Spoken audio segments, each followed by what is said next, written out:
Monsieur le Premier ministre, Mesdames et Messieurs les présidents des institutions de la République, Mesdames et Messieurs les membres du gouvernement, honorables députés à l'Assemblée nationale, Mesdames et Messieurs les membres du corps diplomatique et consulaire, Mesdames et Messieurs les représentants des organisations internationales, Monsieur le Président de la Cour suprême, Président du Conseil supérieur de la magistrature, Monsieur le Président de la Cour de cassation du Burkina Faso, Monsieur le représentant du Président de la Cour suprême du Bénin, Mesdames et Messieurs les membres de la grande famille judiciaire, tout rang, protocole et qualité confondus,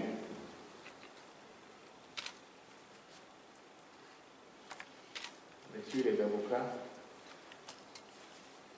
Messieurs les officiers généraux, Messieurs les dignitaires religieux et coutumiers, Mesdames et Messieurs les officiers ministériels et auxiliaires de justice, honorables invités, Mesdames et Messieurs,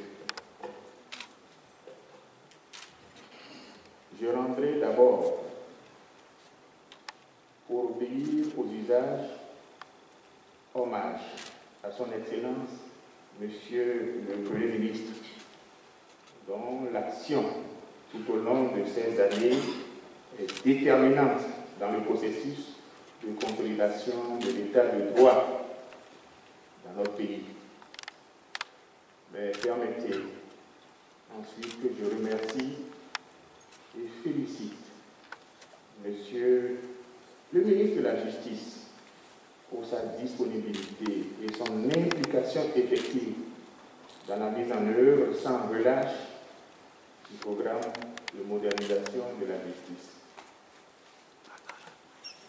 Monsieur le Président de la Cour suprême, il y a de cela quelques semaines, vous étiez mon invité à la rentrée solennelle du barreau, une rentrée d'investiture. Vous vous êtes adressé à ma corporation. Je me rappelle souvent de cette occasion, surtout de vos propos qui ont été et sont un encouragement pour mon équipe et moi-même. Laissez-moi vous dire, pour tout ceci, un immense merci. Et vous exprimer aussi ma gratitude pour la confiance dont vous m'honorez en m'associant à cette cérémonie. Je veux ainsi vous dire, Monsieur le Président, que me rendre à vos côtés ce matin est un devoir à votre égard et à l'égard de la Haute Cour, dont l'importance dans la vie de notre institution judiciaire n'est plus à démontrer. Monsieur le Président de la Cour suprême, pour cette audience de bilan des activités menées au cours de l'année écoulée, vous avez, avec vos pairs, décidé d'aborder la question de la gestion par recours des problèmes fonciers. Ce thème, il faut le dire, est préoccupant pour le citoyen et les opérateurs économiques, mais aussi pour l'État, garant des libertés publiques et de la propriété foncière. Mais ce thème est aussi d'une grande pertinence. Le foncier, en effet, est un fait bien certain que l'on peut évoquer sans avoir recours aux statistiques officielles.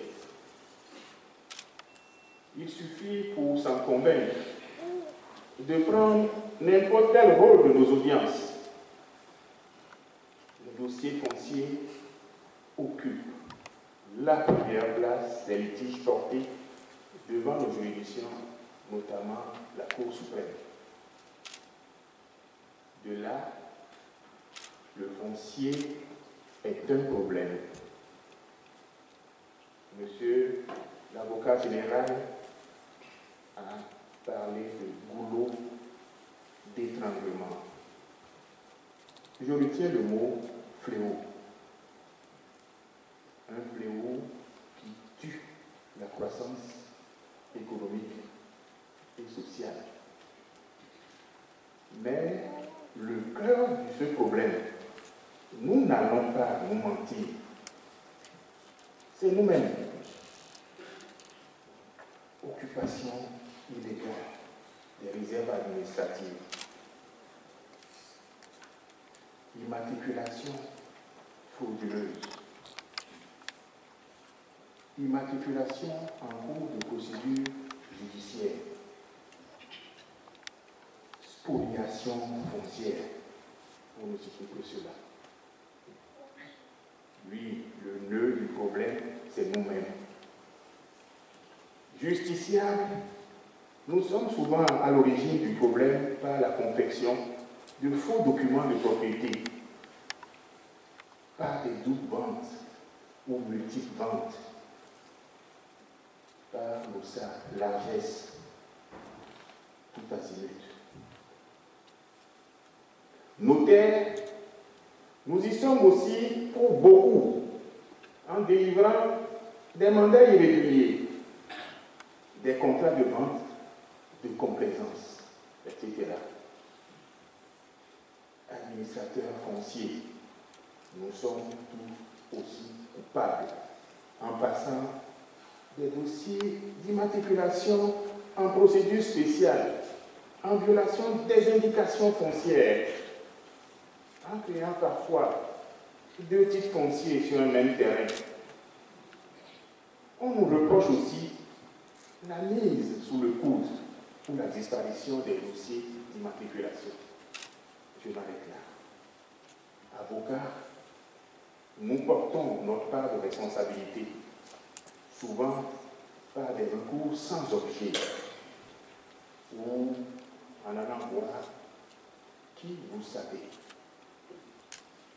Enfin, juge, deux critiques récurrentes sont portées. Les lenteurs dans le traitement judiciaire des dossiers et une trop grande proximité avec le justiciable. Mesdames, Messieurs, comment dès lors la Cour doit-elle s'y prendre pour régler de manière efficace cette situation? Organe suprême de l'ordre judiciaire et administratif, la Cour suprême a pour mission de vérifier les conditions d'application des textes de loi, la conformité des décisions à l'esprit des textes, et ainsi d'assurer une unité d'interprétation des règles de droit en donnant par sa jurisprudence une orientation aux juridictions intérieures pour le règlement des litiges. Loin de moi la certitude de détenir la clé ou la vérité sur la manière de désamorcer le mal que nous dénonçons, il me semble tout au moins qu'une saine application des dispositions législatives et coutumières constitue une très grande partie de la solution. Un tel exercice suppose une bonne connaissance préalable des textes. C'est pourquoi je voudrais ici saluer de nouveau le ministère de la Justice qui, par une initiative très hardie, a mis à la disposition des magistrats un guide, une compilation élaborée de 55 questions-réponses pour orienter les juges sur les solutions idoines à apporter à un litige foncier. Il me semble aussi nécessaire, dans l'accomplissement de ces tâches, la Haute Cour, par souci de justice, cherche à rendre la justice dans des délais raisonnables. Je veux dire, des délais courts, avec toutes les garanties de crédibilité de l'institution dans son ensemble. C'est le lieu pour moi de saluer le mécanisme mis en place par la Cour cette année en libérant son temps et son énergie à travers un projet d'accurement de 500 dossiers en souffrance. Lancé le 23 janvier 2019, ce projet qui concerne des dossiers pendant devant la Chambre judiciaire entre 1994 et 2010 a été exécuté au cours de la période allant du 23 janvier au 31 juillet 2019 et a ainsi permis que plusieurs dossiers concernant les problèmes fonciers trouvent une solution définitive. Sur un autre plan, la bonne gestion des problèmes fonciers repose sur un cadre juridique adéquat. C'est dans cette idée que le législateur togolais est intervenu à travers la loi numéro 22005 du 14 juin 2008 portant code foncier domanial. L'adoption de ce code traduit la volonté des plus hautes autorités de doter notre pays d'un texte moderne et propice à la gestion des problèmes fonciers.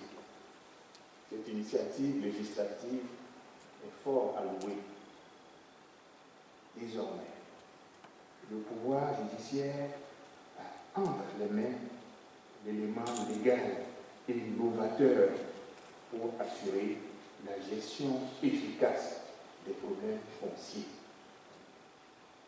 Je formule toutefois le vœu que les mesures réglementaires prévues par la loi pour une bonne application du nouveau code foncier et domanial soient prises afin de permettre à notre pays de disposer d'un cadre juridique complet sur la question foncière.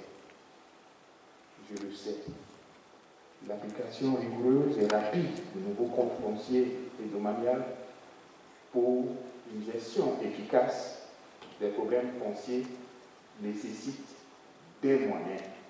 Aussi, voudrais-je inviter respectueusement les plus hautes autorités à mettre encore plus de moyens à la disposition du pouvoir judiciaire pour lui permettre ainsi de garantir la sécurité juridique et judiciaire indispensable au développement de notre pays. En ces instants, jaillissent dans mon cœur les paroles de l'antique psaume. Nous sommes devenus comme un objet de rebut. Oui, en effet, c'est un fait. Avec la mondialisation, vous le savez, nous vivons des défis majeurs qui modifient nos comportements. Les évolutions technologiques et numériques sont devenues inéluctables. L'apparition de l'intelligence artificielle doit amener à penser la justice autrement, à construire un avenir nouveau. En clair, le traitement assuré par la Haute Cour doit évoluer en tenant compte des perspectives technologiques ouvertes désormais. Enfin, c'est l'occasion pour moi d'inviter le magistrat à une application saine de l'un des principes cardinaux qui gouvernent la profession judiciaire, celui du contradictoire. l'application de la loi, il devra trancher avec délicatesse et en toute équité. Aussi, je l'exhorte à jouir de son indépendance clairement posée, qui lui permet de trancher le litige qui lui est soumis sans subir de pression aucune, ni directe, ni indirecte. Toutes choses égales par ailleurs, la conduite et le règlement des affaires foncières requiert de la part du magistrat du professionnalisme. Ceci le conduit inlassablement au respect des règles éthiques et déontologiques qui ne peuvent être aujourd'hui reléguées à un rang inférieur. Au contraire, elles doivent être célébrées. En clair, le non-respect de ces règles appelle l'application de mesures coercitives. Pour ce qui concerne l'ordre des avocats, je m'engage, en vertu de mon serment et de la noble tâche qui m'est confiée par mes confrères, à mettre de l'ordre dans nos rangs. Le barreau du Togo, dont les atouts sont bien connus et qui forment un ordre professionnel cohérent, uni malgré les différences, derrière ces bâtonniers successifs, s'évertue à apporter sa pierre au nouvel édifice, je le dis, pour que le justiciable soit affranchi de toute suggestion. Que sur la terre de nos aïeux, la justice soit la même pour tous et que l'attitude du magistrat sonne enfin le glas des pratiques obscènes. C'est à ces conditions que nous relèverons ensemble les défis de notre époque. Excellence, Monsieur le Premier ministre, Mesdames, Messieurs, vivre dans l'espoir d'un progrès n'a jamais interdit l'action. Je crois davantage en une conception du droit plus positive, plus participative, mieux acceptée finalement, et qui ferait du concours des avocats et des magistrats un centre de profit et non un mal obligé. Mais les progrès doivent aussi se mesurer à l'aune des événements réels. Nous vivons dans la faiblesse humaine, mais nous cherchons toujours la grandeur. Alors, comme toujours, le progrès viendra d'abord de nous. Il reste tant de combats à mener, d'injustice à réparer, de droits à défendre, de marché à conquérir. Aussi longtemps que le juge ne s'effacera pas derrière les valeurs cardinales de la justice, si le débat finalement reste équitable, il n'y a aucune raison d'avoir peur. Chers magistrats, chers confrères avocats, il est l'heure pour nous de rentrer dans l'histoire. J'ai cependant encore, avant de clore mes propos, un mot personnel à vous confier. Dans une semaine exactement, débuteront pour chacun de nous, si Dieu le veut, les fêtes de fin d'année. Je forme à nous tous le vœu surtout d'une heureuse et féconde année 2020 pour nos vies personnelles et professionnelles. Puis surtout, Monsieur le Président, votre auguste cour devenir une des plus heureuses institutions qui assure au mieux la stabilité de la République. Je vous remercie pour votre aimable attention.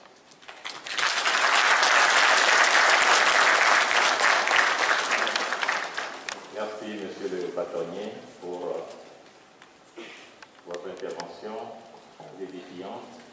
Vous avez évoqué des défis majeurs auxquels nous sommes confrontés par rapport au secteur foncier Vous avez proposé des solutions d'approche. Merci pour les